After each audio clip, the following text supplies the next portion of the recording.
so much.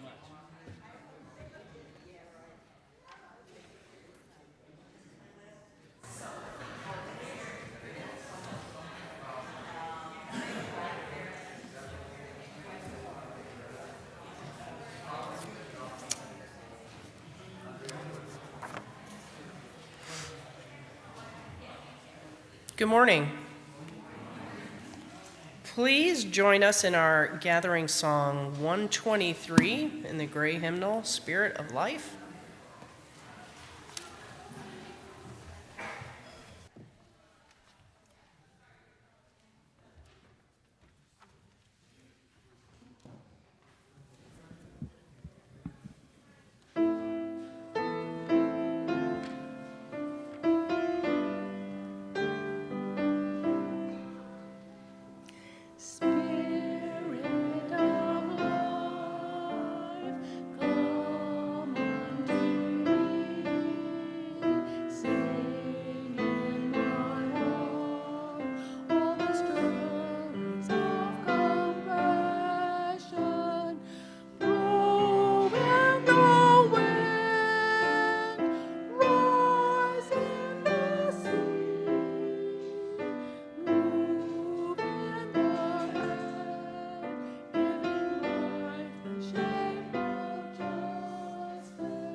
Please join us in our words for the chalice lighting.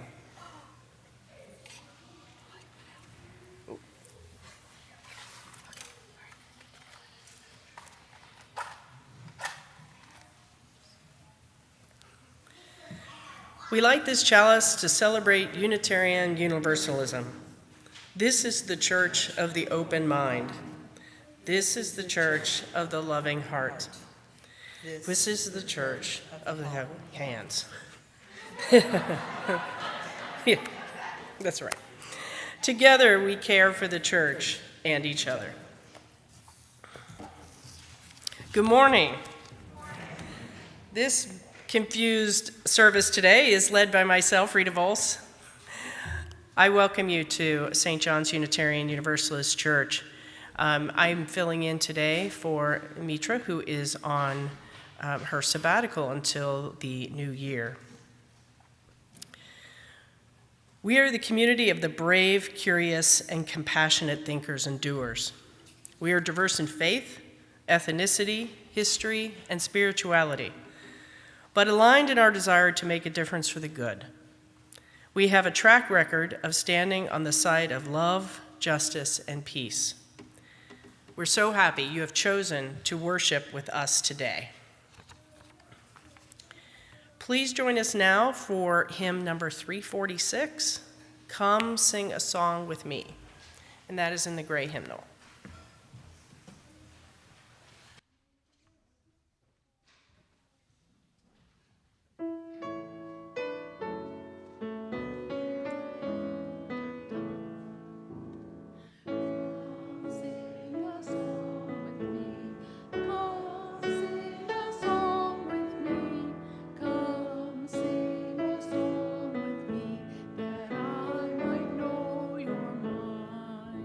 And all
Please join me in the affirmation of our faith.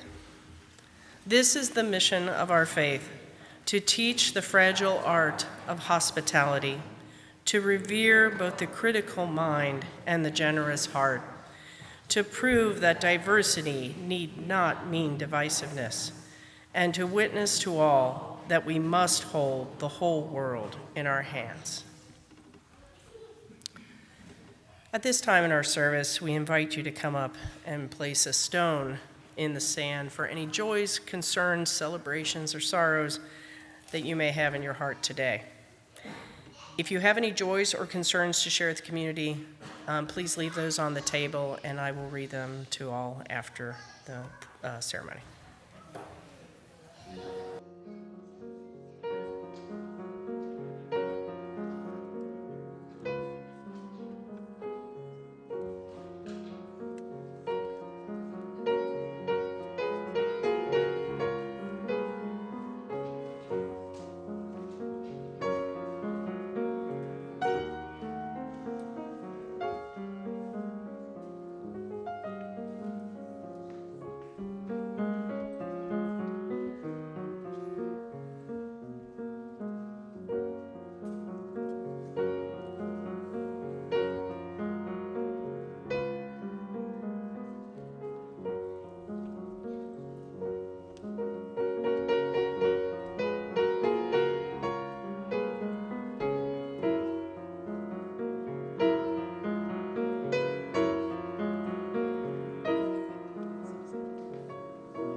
I added an extra stone for those joys and concerns that were not expressed this morning.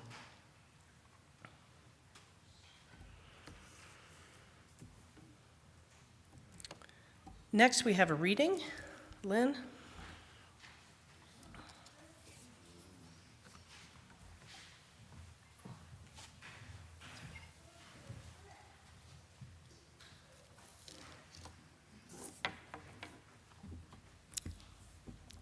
This is called In Good Time by Abimbola T. Albaidi. Life can seem like an endless maze that twists and turns, lulls and delays, but things always fall into place in good time. Friends will sometimes go away, some may disappoint or others betray, but the new ones will always come to stay in good time. The hurt of getting something wrong and the lesson it often brings along are there, you see, to make you strong in good time.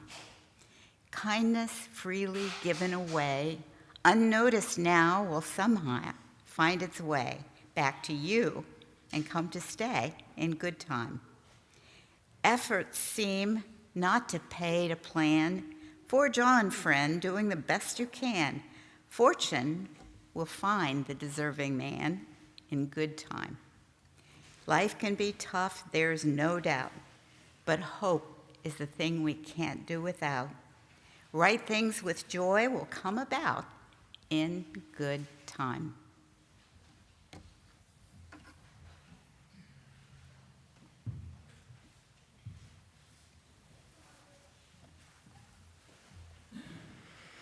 Thank you, Lynn. Our theme today, as with the whole month of September, is all about hope. And our readings and our songs today, you'll start to see a little bit of a theme, a little bit of a ribbon going throughout the service today. We have a split the plate this week. Bruce from Jose House is here and would like to speak to us a little bit about that today. Bruce, would you like to come up?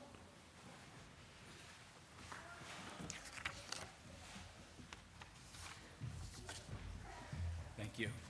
Thanks, Rita. Rita told me I had to keep this to under a half an hour, so 25 minutes, I'll have you all going. Thank you for inviting me to be here. I was talking to some folks earlier. I don't spend a lot of time up in Clifton. My wife and I live in Oakley, but the soup kitchen, that's the technical designation of Henry Jose House, is located in Newport, Kentucky. We've been blessed to serve the community from that location, 9th and York in Newport, for 30 years. This is our 30th anniversary. I've been the director there for about the last 6 years, volunteered there before that. And our mission is a simple one. And every organization I've ever worked for or with or as a consultant to has a mission statement, and they're always heartfelt and meant. Ours is to nourish the bodies and souls of the men, women, and children of northern Kentucky, greater Cincinnati. Pretty simple. But you also have to have, and this has become kind of a catchphrase, what's your why in recent years? And so we expanded on that just a bit to express our belief. You know, that's our mission, and we do it, and I'll explain a bit about that in a minute in the 29 minutes I have left. Our belief is that every person, regardless of age, condition, or circumstance, has the right to a life worth living. And we can't do everything to solve all the ills of the world, and I've seen many organizations fail by trying to do too much for too many. So what we can do is offer a delicious meal, prepared with love, served with respect and dignity in an atmosphere of hospitality and, most importantly, community. So I would love for any of you to drop by anytime to 9th and York, to Henry Jose House. It's a house. It's an old house, 150 years old, I think. And it's a dining room that seats 44 people. We have a fireplace, big screen TV. There are 5 employees, 2 full-time, 3 part-time, and the rest is operated by volunteers. We serve I don't know if any of you are familiar with Sharonville, but there was a restaurant still there called Vincenzo's in Sharonville, a wonderful Italian restaurant. Vincenzo Mazzocca was the owner, founder, and chef of that for some 27 years, retired, sold the restaurant, found his way to our door and said, I don't really like retirement. Could I volunteer and come in and cook? So he came in and started cooking his recipes from this great Italian restaurant. We're not stupid. And I eat there most every day. So we hired Vinny. And so Vinny is now our lead chef. We have others that come and go, volunteer from time to time, special nights and whatnot. We have an Arby's night. We'll have a Gold Star Chili night. We'll have a pizza night. But Vinny actually has added so much to this. He is a prototypical, stereotypical caricature of the Italian chef, and quite a man. So that's kind of what we do. So you show up at 4 o'clock. I love the expression when I got the handout this morning. It just said hope on the front of it. And like many times when I sit there and in just the few minutes that Rita spoke and the readings and the hymnals, I totally change everything I'm going to say based on just what I've experienced in the short time I've been sitting here. So there are a couple things that I want to bring to your attention. These are initiatives, if you will, that we're doing. COVID hit us like we closed on St. Patrick's Day of 2020 and reopened on the day after Memorial Day 2021. So almost exactly 18 months. We didn't close, but we had to close the dining room because of COVID. So we converted to a total carry-out operation. So our dining room turned into a warehouse slash kind of staging area, and we handed meals out to people that would just come to the door. And we did that for 18 months. And what it kind of brought to our attention, and we're a bit ashamed to admit it, we served nobody in the Latino or Hispanic communities. So you talk about an underserved community in terms of other racial, ethnic breakdowns, and we do this visually. If a black gentleman walks in, a black gentleman walked in. Hispanics are a little bit more difficult, but we realized this. We had one, Dave Rivera, who's from Detroit, but he's Mexican, and so we enlisted David to help us out. And what do we do? So I have a marketing background for years and years, and retired.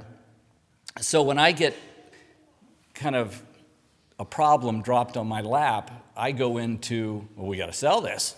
We got to go out and let's get all these Latinos in here, which is the exact opposite of what we should do.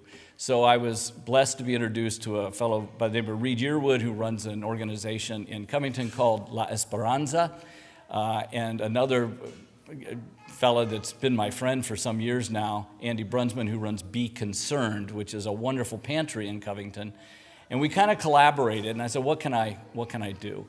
And Reed said, I said, tell me something I shouldn't do. And he said, for God's sake, don't have a Mexican night. And I go, why? You mean no sombrero and mariachis and tacos for everybody? And he goes, oh, for God's sake, no. Most of these people are from Venezuela, Guatemala, Honduras. You'll insult them. And they're shy to begin with. And he gave me a statistic that said 98% of the Latinos in northern Kentucky are not homeless. So only 2% are homeless, but 98% are also underprivileged and poverty-stricken. So you may have 20, and they're all related in some way, living in one studio apartment.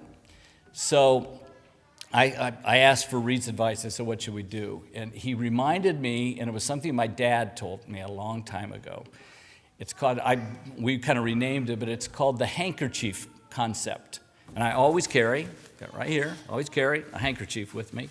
And my dad taught me as I was becoming a young man, he said, the value of a handkerchief is not in its use, it's in its offering. So do the right thing. Offer these people, make them know that you're aware.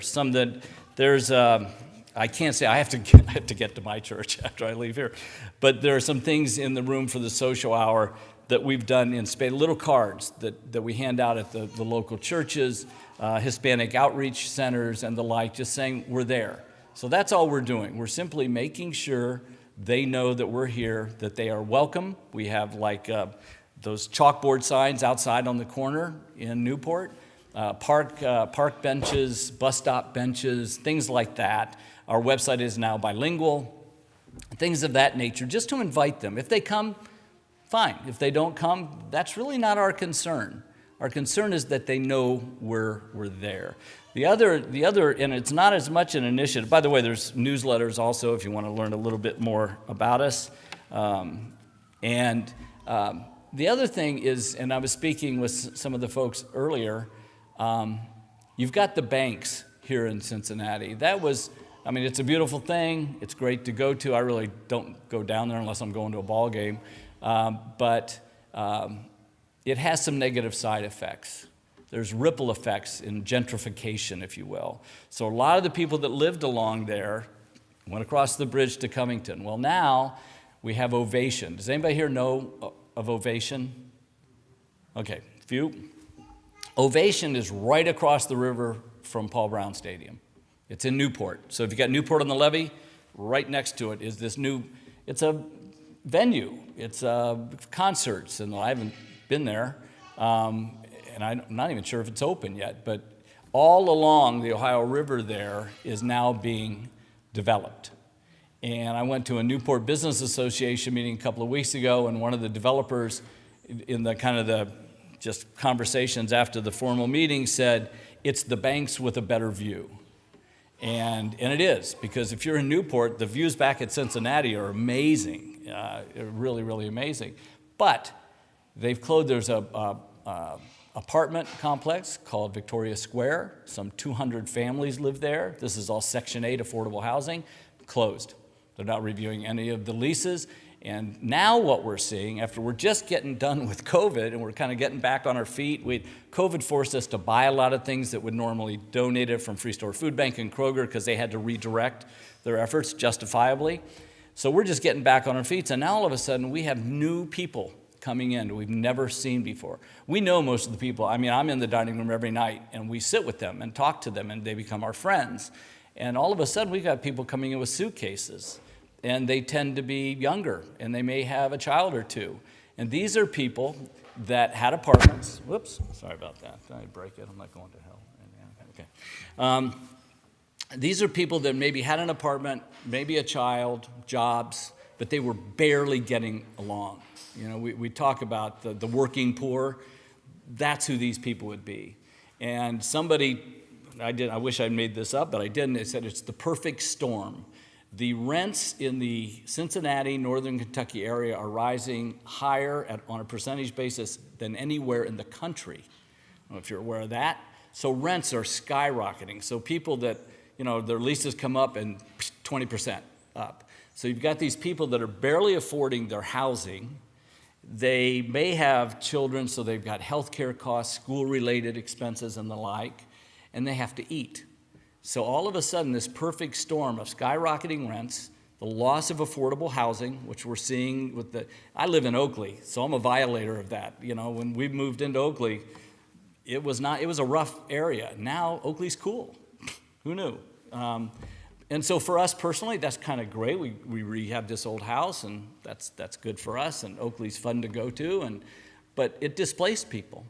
So you've got skyrocketing rents, loss of affordable housing, and now the general, you can say inflation or whatever you want, but go to the grocery store and try to buy milk or bacon or anything. And so these people that have never been in this situation before are now in this situation. And they come in our doors, and you can tell them immediately, one, we don't recognize them, and two, they're embarrassed.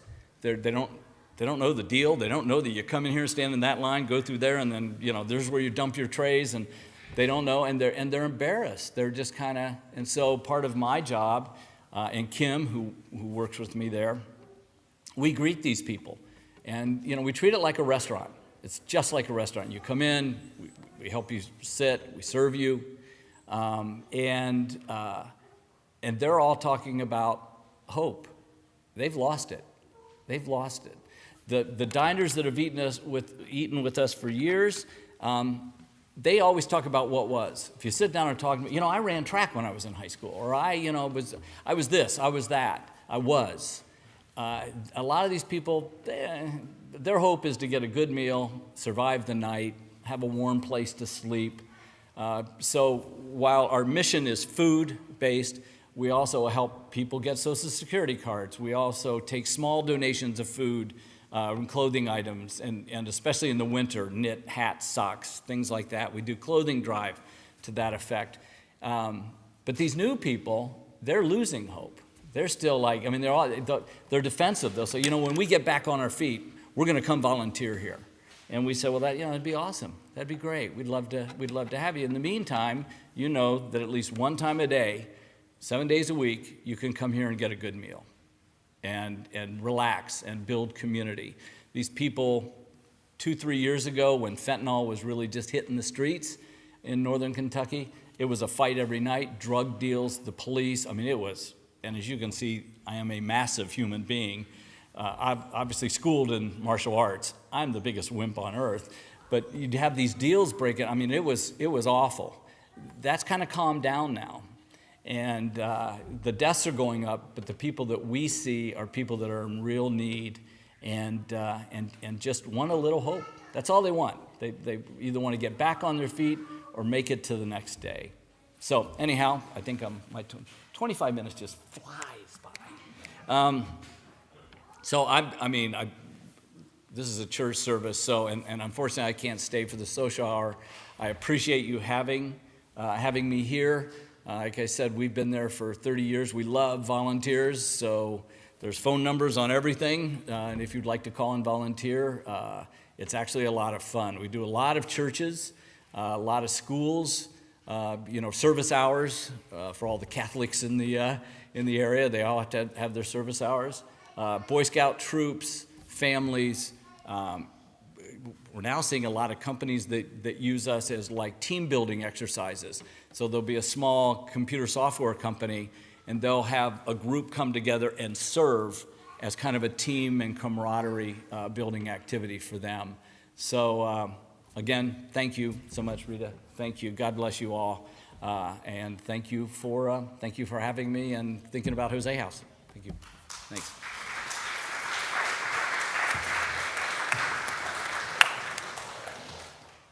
Thank you, Bruce. The Jose House falls right in line in our affirmation, right? The fragile art of hospitality. That's what we're talking about here.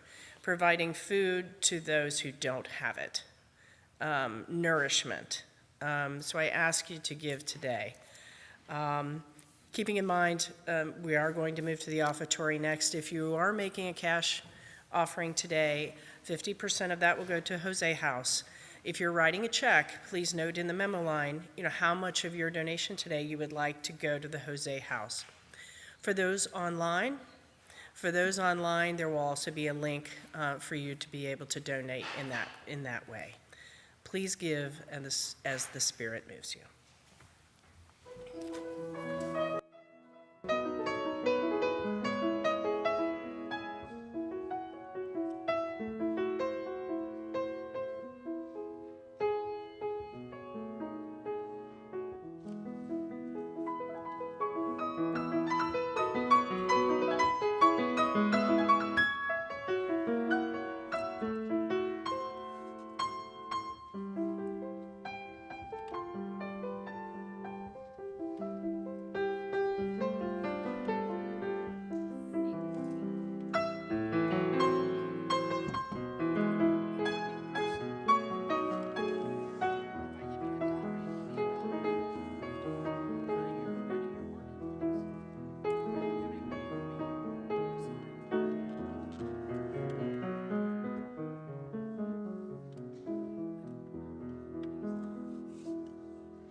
Hope is defined as a feeling of expectation and desire for a particular thing to happen.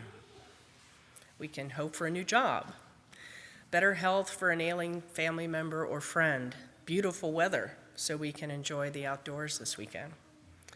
And sometimes we even hope for forgiveness from someone who is not so close to us at the moment. But how can we find hope amid uncertainty, conflict, or loss? I'm going to share a personal story with you today that kind of walks us through that. Yesterday, for the 10th consecutive year, I attended the ovarian cancer walk out at Summit Park. The weather was beautiful, and they had a record attendance. The only thing missing was my friend, Emily Schaefer. Emily was diagnosed with ovarian cancer in August 2012. From the very start, she assumed the position of cancer is not going to win. She adapted the motto of fight like a girl and continued to inspire her to kick cancer's ass. She had a large contingent of friends who stood by her and traveled with her to frequent chemotherapy sessions, surgeries, doctor's appointments, and 7 ovarian cancer walks. When she knew she would lose her hair in the first chemo session, I knew I was going to lose mine too.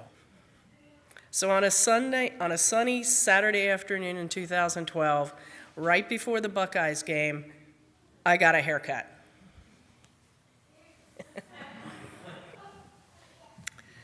Despite the tiring chemo sessions, she continued to celebrate every birthday, hers and her friends, watch every Ohio State football game, travel, and simply live life.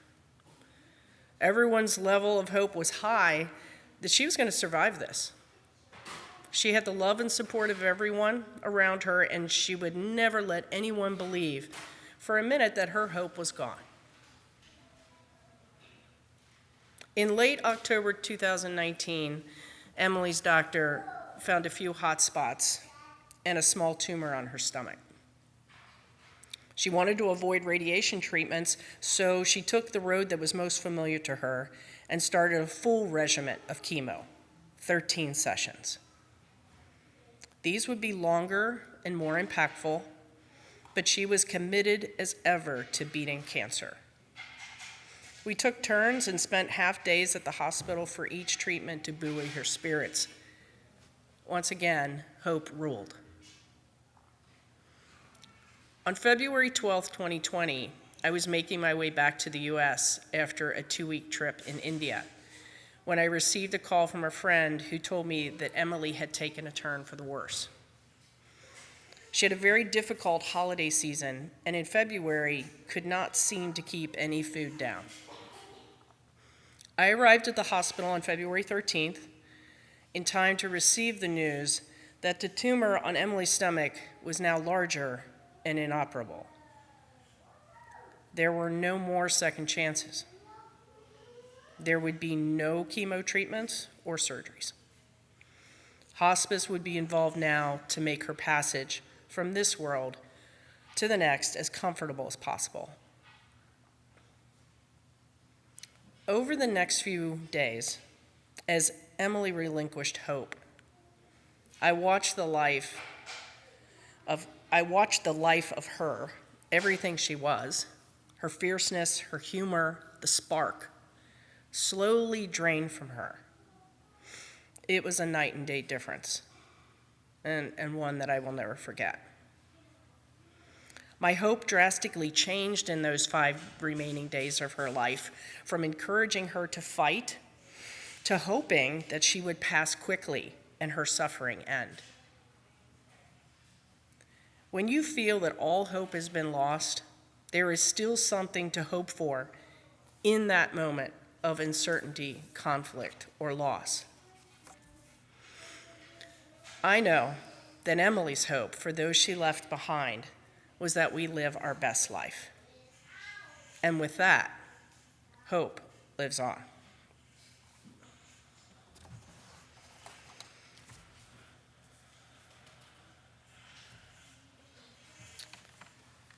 We have a few announcements today.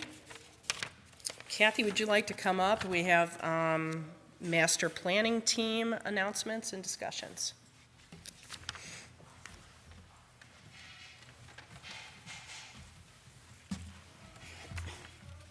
Good morning. If you've been following our updates from the master planning team, you know that most recent project cost for restoration of the sanctuary facade is about $650,000, which is more than double than what we anticipated last spring. That is why the master planning team has asked the board to call a special congregational meeting on Sunday, October the 9th, to vote again on the plan to begin the restoration of our sanctuary facade. Before that important meeting, the team will be hosting a big discussion on Sunday, September the 25th, so that members and friends can consider all options and all questions that can be addressed. The team will share our research and our various options and invite you to bring your ideas and suggestions as well. The big discussion will be constructed in a way that promotes sharing of all perspectives. We want everyone to attend, even if you think you already have made up your mind about what is best course to follow. Both meetings will be multi-platform so that those on Zoom are able to speak to those gathered in the sanctuary, and vice versa. The Sunday service will happen on YouTube as usual with Reverend Alice, and then the virtual attendees will log in to Zoom to attend the meeting, and the links will be in Tuesday's e-news. Please plan to attend. Thank you.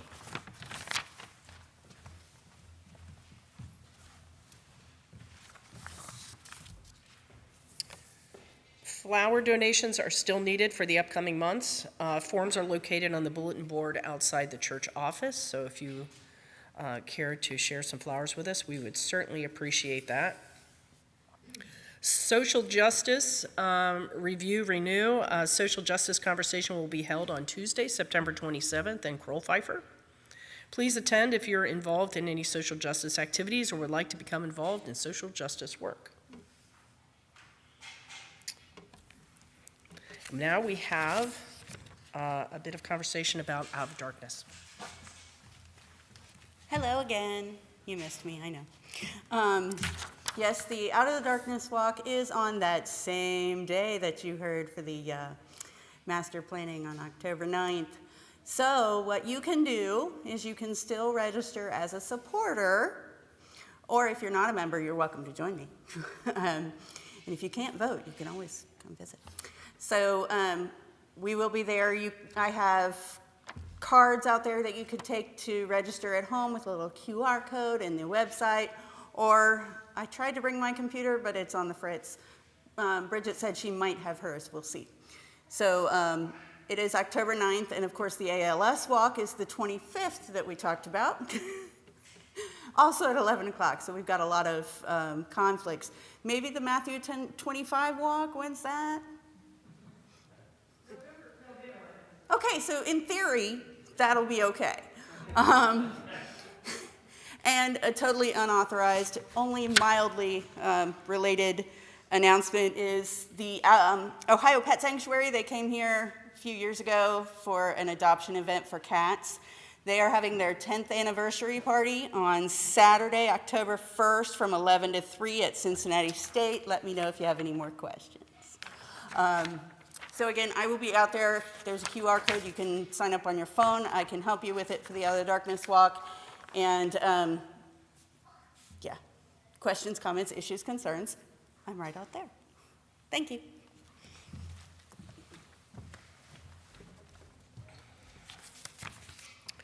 We will have information very soon about programming for children and youth on Sundays and beyond. If you're interested in volunteering, please email Ashley Rhodes. The email is in our order of service today.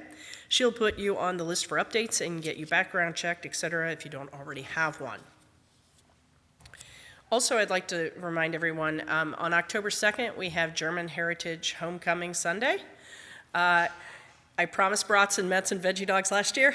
We're going to have them this year. If it's a day like this, we will certainly have those. But I wanted to get that in front of everyone, so if you plan to attend, please join us on that day. We'll learn a lot about St. John's history, and it really is a homecoming, welcoming people back who haven't been with us for some time. So we'd like to see you back here. Okay, please join us in our final hymn, 118, This Little Light of Mine.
May we always hold hope in our hearts and remember that even in our darkest of hours, hope still lives. May that hope be visible to us so we can embrace and cherish it. Go in peace and make it the best week ever.